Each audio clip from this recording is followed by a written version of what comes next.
ಭಸ್ಮಾಸುರ, ನಮ್ಮ ಸಮಾಜವನ್ನು ಉದ್ಧಾರ ಮಾಡು. ಈ ದಾನವ ಕೋಟಿಯನ್ನು ಉದ್ಧರಿಸು. ನೀನು ಒಬ್ಬ ಮನಸ್ಸು ಮಾಡಿದರೆ ಸಾಧ್ಯ, ನೀನು ಕೋಟಿಗೊಬ್ಬ ಅಂತ ಹೇಳ್ತಾ ಇದ್ದ. ಹಾಗಾದ್ರೆ ದಾನವರಿಗೆ ನಾನು ಬೇಕು, ದಾನವ ಸಾಮ್ರಾಜ್ಯವನ್ನು ನಾನು ಆಳಬೇಕು ಅಂತಾದ್ರೂ ಏನು ಮಾಡಬೇಕು? ನನ್ನ ಸಹಜವಾಗಿರುವಂತಹ ಈ ತೋಳಬಲ, ಈ ಸಾಮರ್ಥ್ಯ ಸಾಕೆ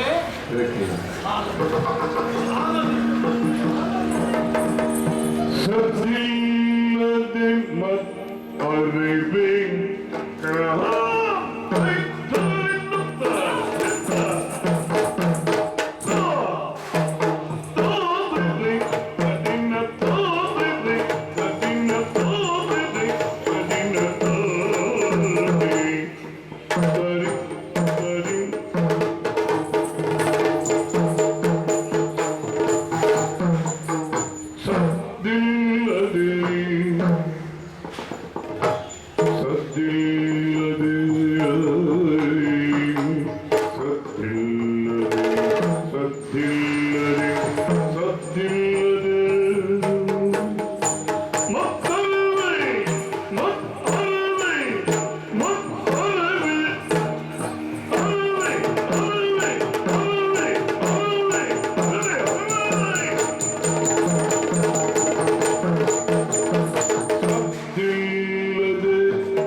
ವ್ಯವಹರಿಸಬೇಕು.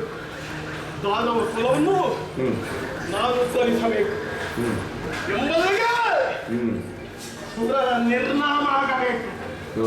ಹಾಗಾಗಬೇಕಿಲ್ಲದೆ ನಮ್ಮ ಸಹಜವಾದಾಗಿರುವಂತಹ ಶಕ್ತಿ ಸಾಧನೆ ಯಾರಿಗೂ ಅರಿಯದಂತೆ, ಯಾರಿಗೂ ತಿಳಿಯದಂತೆ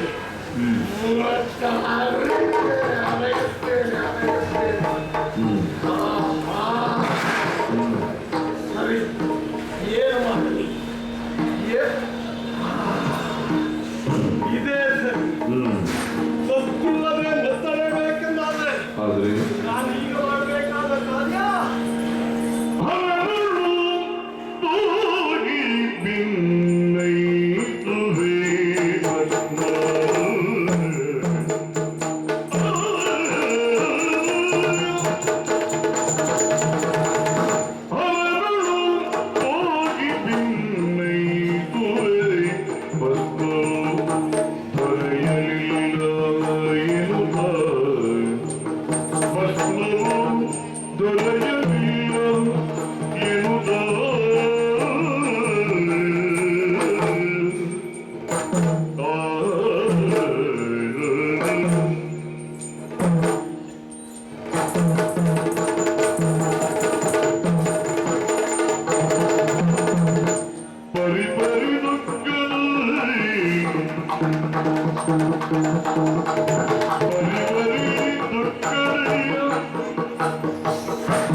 ಕೈಗೊಳಿಸುವೆ ಎಂದ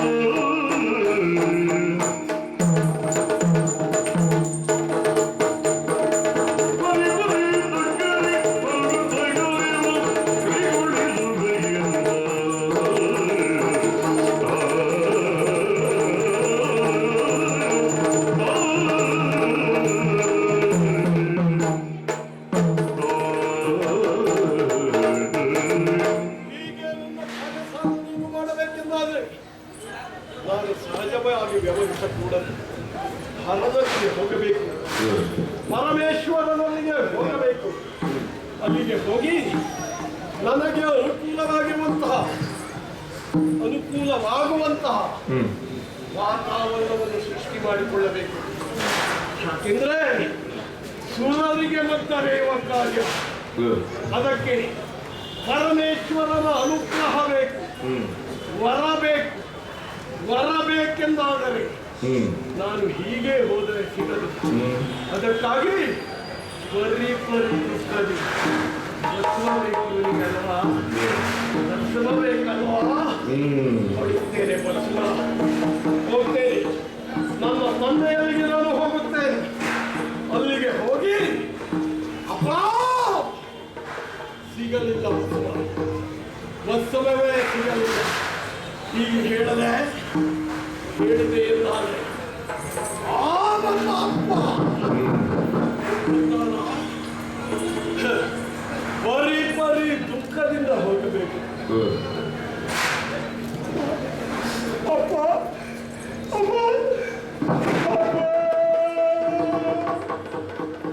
ಹೀಗೆ ಹೇಳಿದ್ರೆ ಅಪ್ಪ ಒಪ್ಪಿಯಾದ ಕಣ್ಣಿನಲ್ಲಿ ಧಾರಾಕಾರವಾಗಿ ನೀರು ಬರಬೇಕು. ನಮ್ಮ ಕಣ್ಣಲ್ಲಿ ನೀರು ಬರ್ತದ? ನಾವು ಯಾರಿಗಾದ್ರೂ ಕಣ್ಣಿನಲ್ಲಿ ನೀರು ತರಿಸುವವರು, ನಮ್ಮ ಕಣ್ಣಿನಲ್ಲಿ ನೀರು ಬರುವುದಿಲ್ಲ. ಅದಕ್ಕೇನು ಮಾಡಲಿ? ನನ್ನ ಕಣ್ಣನ್ನು ನನ್ನ ಕೈ ಬೆರಳಿನಲ್ಲಿ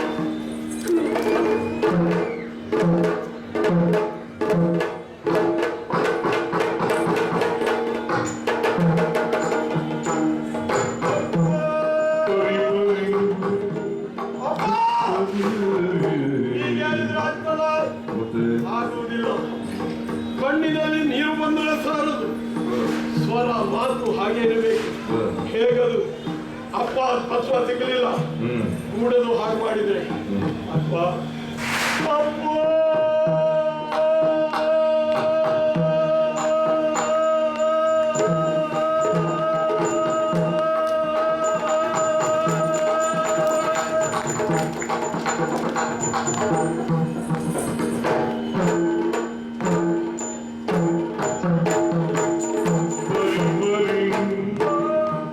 ದುಃಖದಿ ಮರುಗುತ್ತ ಕಾರ್ಯವ ಕೈಗೊಳಿಸುವೆ ಎಂದ ಪರಿ ದುಃಖದಿ ಮರುಗುತ್ತ ಕಾರ್ಯವ ಕೈಗೊಳಿಸುವೆ ಎಂದ ಪರಿ ದುಃಖದಿ ಮರುಗುತ್ತ ಕಾರ್ಯವ ಕೈಗೊಳಿಸುವೆ ಎಂದ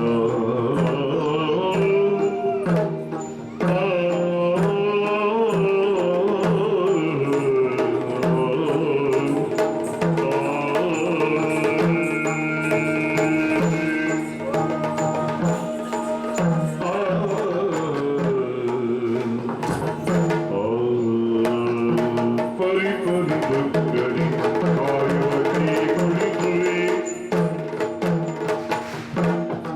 ಪರಿ ದುಃಖದಿ ಮರುಗುದ ಕಾರ್ಯವ ಕೈಗೊಳಿಸುವೆ ಎಂದ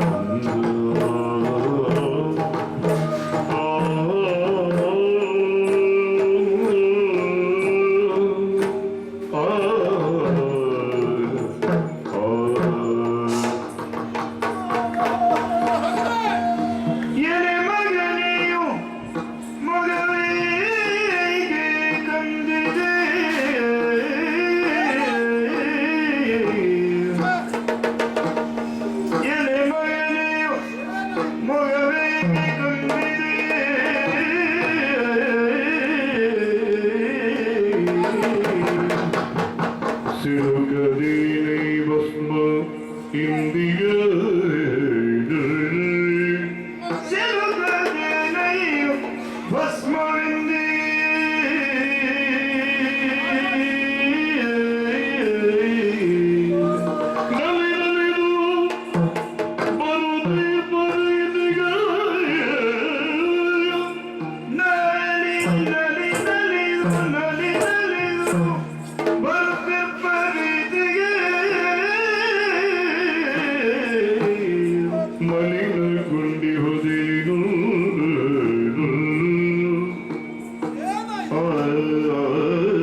ಸಂತೋಷದಿಂದ ನಲಿಯುತ್ತಾ ಬರುವವ ನೀನು.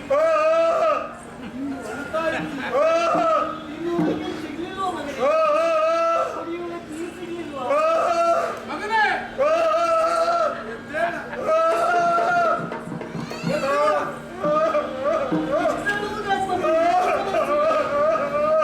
ಯಾಕೆ ಅಳ್ತಾ ಇದ್ದೀಯ? ಏನು ಕಷ್ಟ ಬಂತು ನಿನಗೆ? ಬಸವ ಸಿಗಲಿಲ್ಲ ಎನ್ನುವ ಕಾರಣಕ್ಕಾಗಿ ಅಳ್ತಾ ಇದ್ದೀಯ? ಯಾಕೆ ಅಳ್ತೀಯ ಹೇಳ? ಅಪ್ಪ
ಏನಾಯ್ತು ಎನ್ನುವುದನ್ನು ಹೇಳು ಮಗನೇ. ಅಪ್ಪ ನಿನ್ನಿಂದ ಅಪ್ಪಣೆಯನ್ನು ಪಡೆದು ಹೋರಾಟವನ್ನಾಡು. ನಿಜ.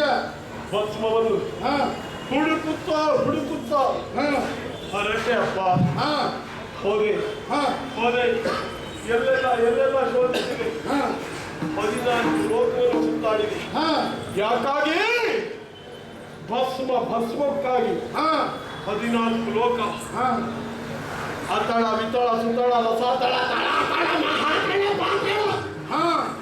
ಭೂಲೋಕ ಸುವರ್ಲೋಕ ಹನ್ಲೋಕ ಜಗಲೋಕ ಸತ್ಯಲೋಕ ಹೀಗೆ 14 ಲೋಕವನ್ನು ಸಂಚಾರ ಮಾಡಿದೆ.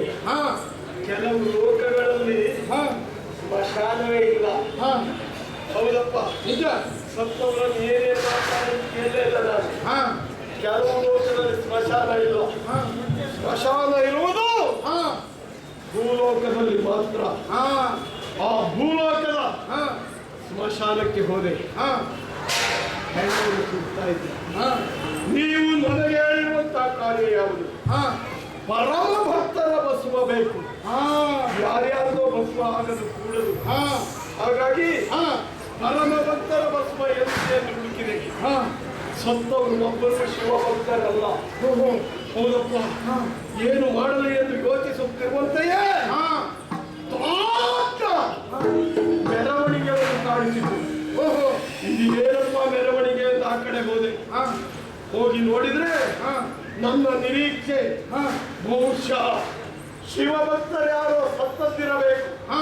ಅವರ ಹೆಣ ಸ್ಮಶಾನ ಯಾತ್ರೆಗೆ ಬರ್ತಾ ಇದೆ. ಅದೇ ಮೆರವಣಿಗೆ ಎಂದು ನೋಡಿದೆ. ಹೋಗಿ ನೋಡಿದ್ರೆ ಹೆಣ ಹೌದು, ಶಿವಭಕ್ತನ ಹೆಣ ಅಲ್ಲ. ಅಷ್ಟ ರಾಜಕಾರಣಿಗಳ ಹೆಣ ಅಲ್ಲಪ್ಪ. ಅಂತವರ ಹೆಣಕ್ಕೆ ಮೆರವಣಿಗೆ ಇದೆ, ಶಿವಭಕ್ತರ ಹೆಣಕ್ಕೆ ಮೆರವಣಿಗೆ ಇಲ್ಲ. ಅಂತವರ ಭಸ್ಮ ಬೇಕ ನಿಮಗೆ? ಖಂಡಿತ ಬೇಡ ಎಂದು ಬಿಟ್ಟೆ. ಹೀಗೆ ಎಷ್ಟು ಹುಡುಕಿದರು ಪರಮ ಭಕ್ತರ ಭಸ್ಮ ದೊರಕಲಿಲ್ಲ ನಿನಗೆ. ಆದ್ದರಿಂದ ಒಂದು ತೀರ್ಮಾನಕ್ಕೆ ಬಂದು ಏನು ಮಗನೇ? ಸಂಕಲ್ಪದಿ ಬಂದೆ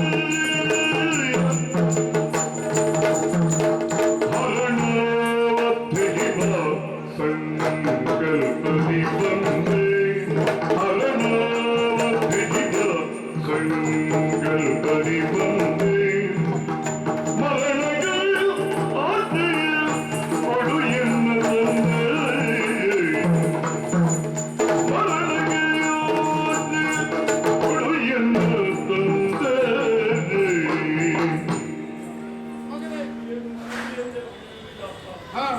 ಹೋಗು ಗತಿಯಷ್ಟಾಗಿದೆ. ಹಾ ಅಪ್ಪ, ಶಿವನ ಆಜ್ಞೆಯನ್ನು ಹಾ ನೆರವೇರಿಸುವುದಕ್ಕೆ ನನ್ನಿಂದ ಸಾಧ್ಯ ಆಗಲಿಲ್ಲ.